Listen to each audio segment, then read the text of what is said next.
puisse donc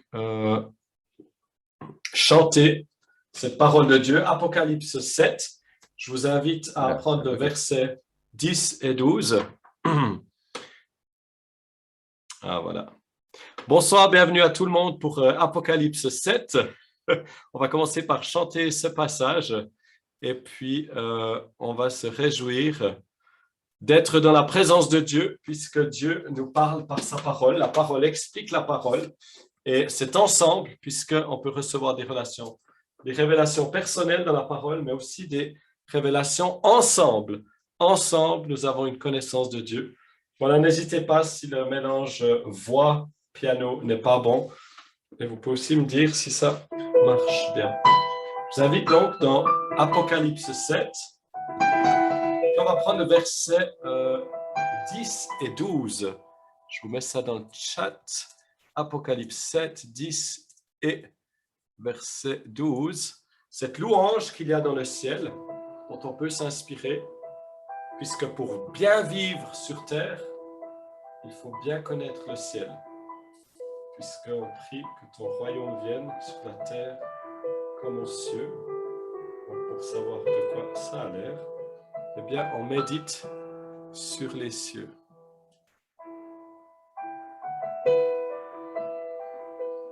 Bienvenue à Secondine qui nous joint. On va chanter ensemble Apocalypse 7, versets 10 et 12. Il criait d'une voix forte en disant, il criait d'une voix forte en disant, on a une foule, une multitude des païens sauvés pendant la grande tribulation, que personne ne pouvait compter, de toute nation, de toute tribu, de toute nation, langue, peuple, devant le trône et devant l'agneau, revêtus de robes blanches.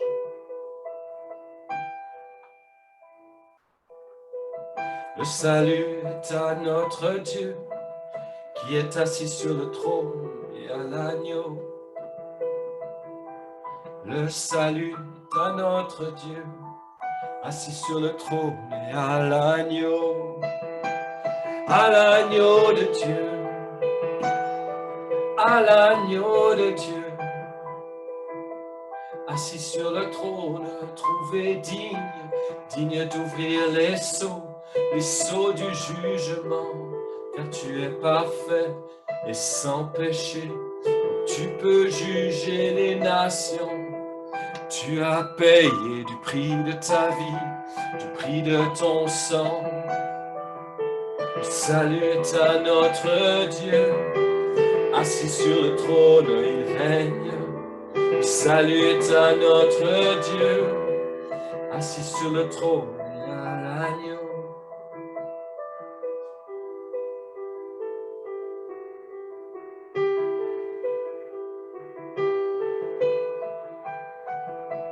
Enseigne-nous ta parole, Esprit Saint, Esprit de Dieu, enseigne-nous ta parole.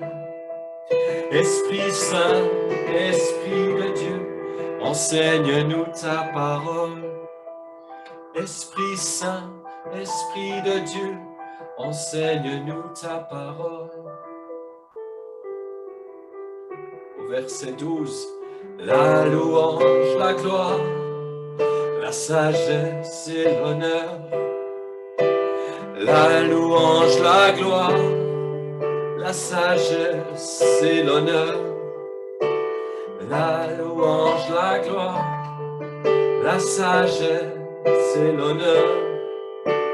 La louange, la gloire, la sagesse et l'honneur.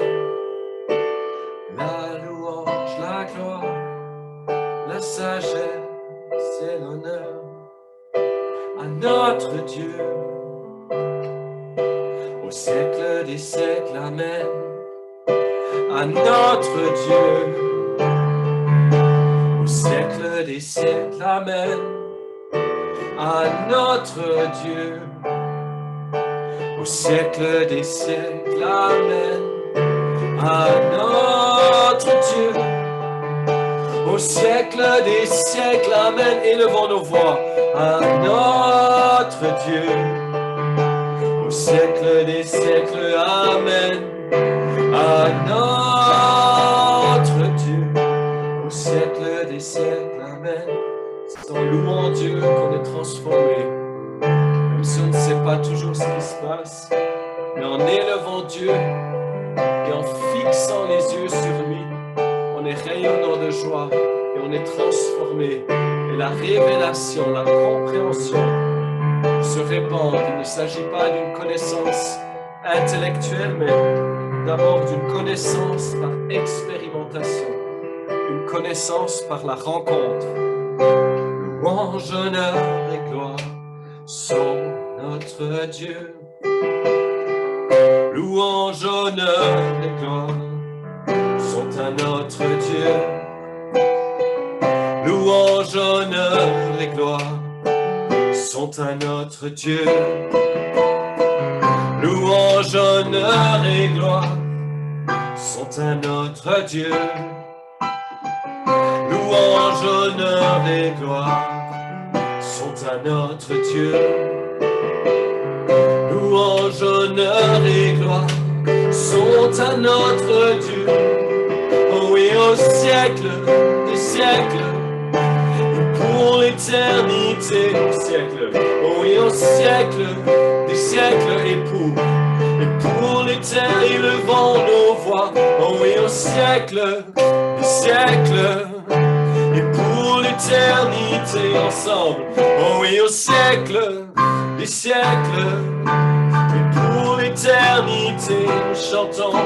Au siècle des siècles, et pour l'éternité. Au siècle des siècles, et pour l'éternité. Au siècle des siècles, et pour l'éternité. Au siècle des siècles, et pour l'éternité. Au siècle des siècles, et pour l'éternité. Au siècle des siècles, et pour l'éternité. On peut se demander, mais pourquoi répéter ces choses toutes simples? Sachez qu'au ciel, il y a des anges qui chantent depuis des milliers d'années, si ce n'est plus. Saint, Saint, Saint est l'éternel Dieu des armées, qui était, qui est et qui revient.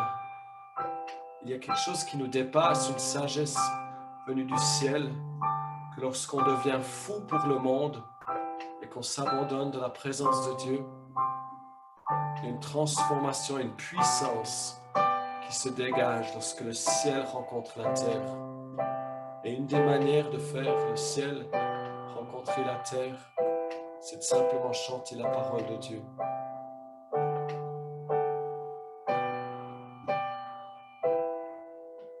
Au siècle des siècles, de toute éternité, nous chantons. Au siècle des siècles, de toute éternité. Au siècle des siècles, et de toute éternité. À toi la louange, la gloire, la sagesse, l'honneur et la puissance. Tu es digne, Seigneur, agneau de Dieu. Ouvre nos yeux, Jésus, afin que nous voyions l'impossible. Ouvre nos yeux, Jésus, afin que nous discernions l'invisible. Ouvre nos yeux, Jésus, nous sommes aveugles, à moins que tu ne touches nos yeux, à moins que tu ne touches nos cœurs,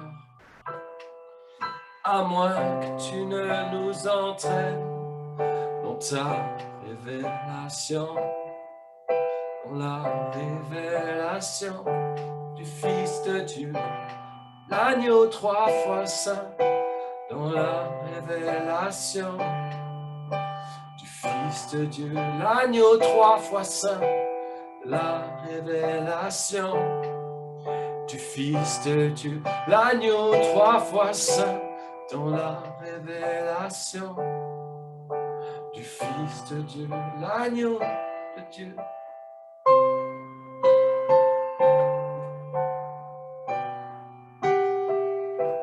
Je vais simplement jouer si tu désires ouvrir ton micro pour chanter ou pour prier ou pour déclarer ou lire un verset, quelque chose de court, que chacun puisse s'exprimer librement sans obligation. Maintenant, si vous voulez ouvrir vos micros.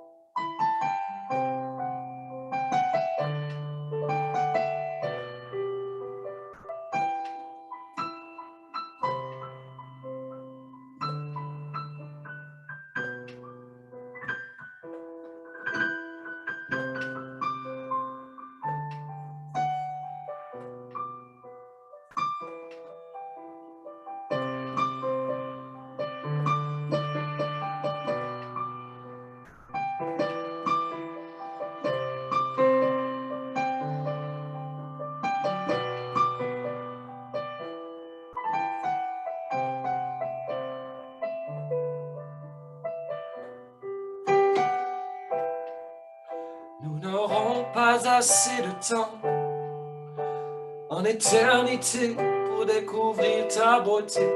Nous n'aurons pas assez de temps pendant l'éternité pour te déguster.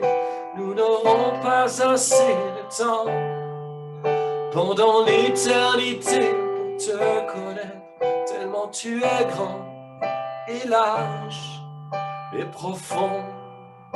Et dans toutes tes dimensions, Seigneur, nous n'aurons pas assez de temps pendant l'éternité pour découvrir, pour déguster ta bonté. Tu es tellement grand et tellement large, tellement haut, tellement profond, tellement grand et tellement large. Tellement, tellement profond, tellement haut et tellement large, tellement grand, tellement profond. L'éternité ne suffira pas.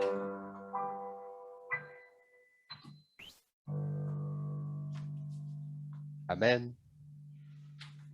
Amen, monsieur le directeur, toute l'équipe qui est là avec nous.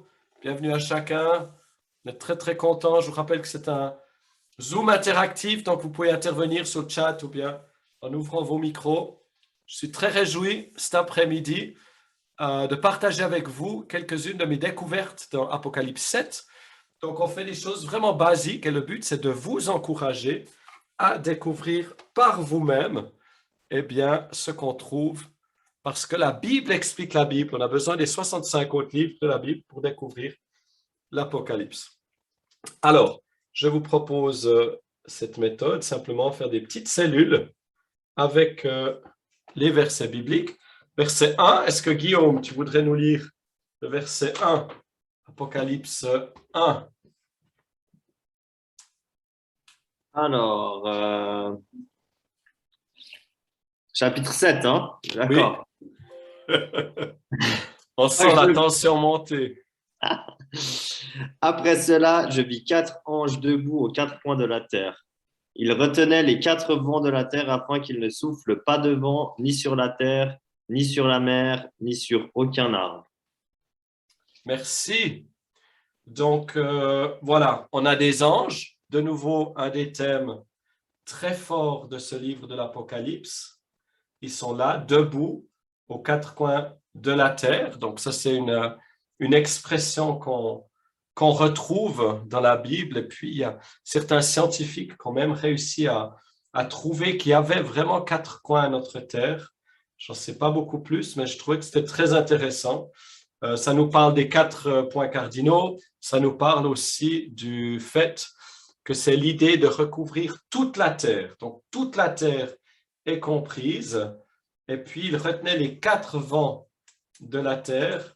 Donc ça, on va retrouver cette notion dans Daniel, afin qu'il ne souffle point de vent Et puis, on retrouve l'implication des éléments de la création, comme on l'a déjà eu dans d'autres passages.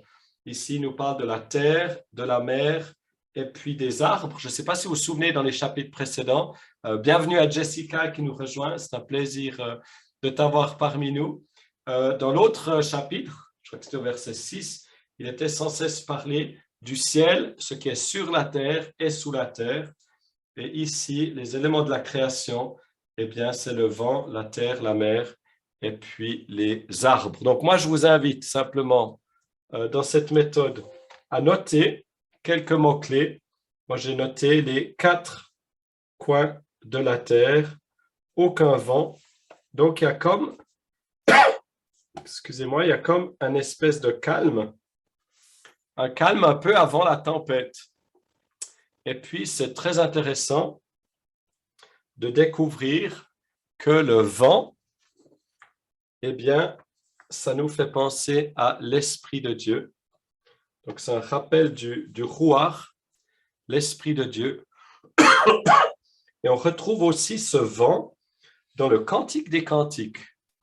Alors, je ne dis pas que c'est le même. Ici, je fais simplement des associations d'idées. Je ne fais pas des conclusions hâtives. Je dresse juste un petit peu. On trouve dans Cantique des Cantiques 4.16, document que vous avez reçu. Réveille-toi, vent du nord. Viens vite, vent du sud. Puis ce chapitre du Cantique des Cantiques, c'est vraiment un livre de l'amour, de la relation du chrétien avec son Dieu. Alors, ça peut se voir de plusieurs manières. On peut le voir comme l'amour d'un couple, ou bien l'amour de Christ pour son Église, ou bien de notre amour. Donc, on peut l'analyser selon différentes perspectives. Je vous invite aussi, bon, il y a tellement de méditation à faire, mais c'est aussi une méditation que vous pouvez faire. Et puis, c'est très intéressant parce que dans le Cantique des Cantiques, je vous rappelle, hein, la Bible explique la Bible, c'est pour ça qu'on est dans différents endroits de l'Apocalypse. Donc là, on est sur le thème du vent. Hein, je travaille énormément par thème et j'ai l'impression que plus on découvre ces thèmes dans l'Apocalypse ou dans la Bible en général, plus on commence comme à avoir un vocabulaire spirituel, une compréhension. Quand le vent vient, même dans le naturel, hein, quand il y a un vent qui vient avant une tempête, souvent c'est des changements de température, il y a des vents chauds, ou bien tout d'un coup, il y a ces vents qui annoncent des grands froids qui balayent les nuages. Donc, dans le Cantique des Cantiques, on va retrouver ce vent du nord, vent du sud, souffler sur mon jardin. Et puis, excellente question, donc le Ruach, c'est l'Esprit de Dieu, c'est le Saint-Esprit et c'est le même mot que le vent ou le souffle. Donc, souvent dans la Bible ou dans l'hébreu, simplement, des mots veulent dire comme plusieurs choses. Souffle, vent, esprit.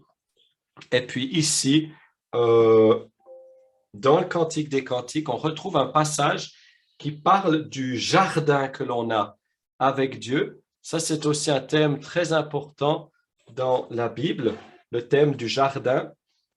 J'essaie de mettre 3. Est-ce que c'est assez grand quand c'est à cette hauteur-là? OK, merci.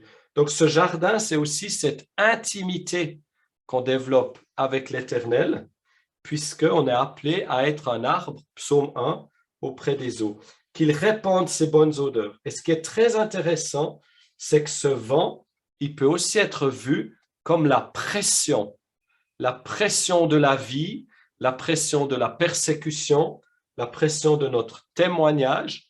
Et le vent, ce qu'il fait, c'est qu'il va prendre les odeurs qui sont dans notre jardin et il va répandre ces odeurs, répandre le pollen, la pollinisation, la fécondation, les bonnes odeurs, l'inspiration.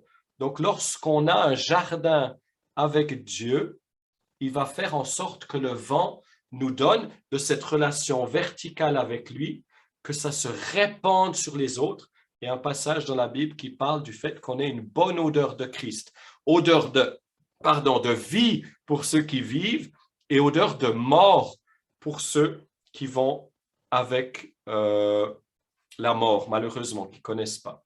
Donc voilà le Ruach. J'espère que ça clarifie un petit peu, Marco. Et puis, l'agir de l'Esprit Saint nous demande Guylaine, je ne sais pas si c'était vraiment une question, mais oui, c'est aussi l'œuvre du Saint-Esprit, c'est l'œuvre de Dieu. Le Saint-Esprit, c'est celui qui a remplacé Jésus. C'est très bizarre parce que moi, je me suis toujours dit, mais ils n'ont qu'à débarquer les trois sur Terre. Hein. Il n'y a pas besoin de faire un échange, genre les parents qui font du babysitting. Mais voilà, Dieu a choisi que tant que Jésus était sur Terre, ben, le Saint-Esprit n'allait pas forcément être là dans toute sa plénitude. Et puis Jésus nous annonce, c'est intéressant, je ne pensais pas qu'on partirait sur cette trace-là, mais de toute façon, l'Apocalypse, on pourrait faire une année sur un verset. Et ce qui se passe, c'est qu'à un moment donné, Jésus dit, il faut que je m'en aille pour que le Saint-Esprit puisse venir. Alors, je ne sais pas si vous ne voulez pas être trop de monde là-haut, ou bien si vous ne voulez pas être...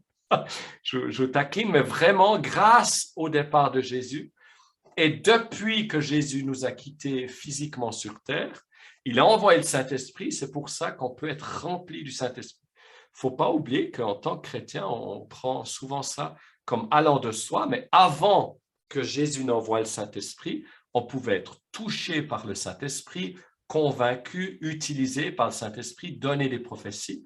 Mais c'est grâce à Jésus et l'envoi du Saint-Esprit sur terre qu'on peut vraiment être habité. On devient habitation. C'est pour ça que c'est important en tant que chrétien de ne pas considérer le Saint-Esprit comme un visiteur. Ah, il est là, je range vite le salon, comme Guillaume. Chaque semaine, on peut voir un salon bien rangé. Là, tout à l'heure, il n'était pas là, on voyait bien. Je me suis dit, wow, c'est impeccable. Les rideaux sont blancs, les plantes sont arrosées, les canapés sont alignés.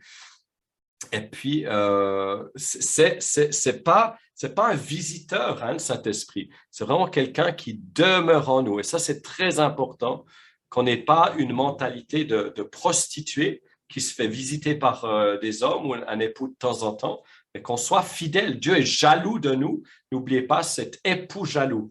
Et là, on a Jessica qui nous met un verset. C'est très riche. Continuez de faire ça. Et puis, pourquoi est-ce que tu ne le lirais pas à haute voix, Jessica? Elle a trouvé un passage au sujet du souffle. Et si ça te gêne, c'est pas grave, on va pas forcer. Mais si tu veux le lire à haute voix, c'est comme tu veux. Tu peux nous mettre aussi la référence tout à l'heure. Le vent souffle où il veut. Oui, vas-y. Vas-y, Jessica. Okay. Le vent souffle où il veut et tu en entends le bruit, mais tu ne sais d'où il vient ni où il va. Il en est ainsi de tout homme qui est né de l'Esprit de Dieu. C'est dans Jean 3,8. Jean 3,8. Merci beaucoup, Jessica. Super sympa. Continuez de faire ça. C'est très, très riche. Ça m'a fait penser ce passage sur le vent. Ouais, exactement. Et puis, il dit clairement aux disciples, sachez discerner les temps et les saisons. Et s'il y a bien une caractéristique des temps et des saisons, c'est les différents vents. Hein. En Suisse, on connaît la bise. Quand la bise débarque, c'est le nord, c'est le froid. À Neuchâtel, on a le joran qui descend depuis la Chaux-de-Fonds en fin de journée en été. Donc, il fait chaud toute la journée. Et au moment où le soleil va commencer à se coucher, il y a un phénomène qui fait que je pense que le froid du haut vient remplacer le chaud du bas. Et c'est là que les surfeurs sur le lac de Neuchâtel commencent à... je vous rappelle que c'est le plus grand lac de Suisse, hein, puisque le lac Léman il est en partie français. Donc, on se targue d'avoir le plus grand lac de Suisse en tant que Neuchâtelois. Je ferme la parenthèse, mais ce vent va justement... On a un autre vent en Suisse, c'est le Föhn, c'est le vent chaud. Et on sait qu'il va en général, lac de Genève, lac Léman, ouais, ça c'est encore toute une histoire.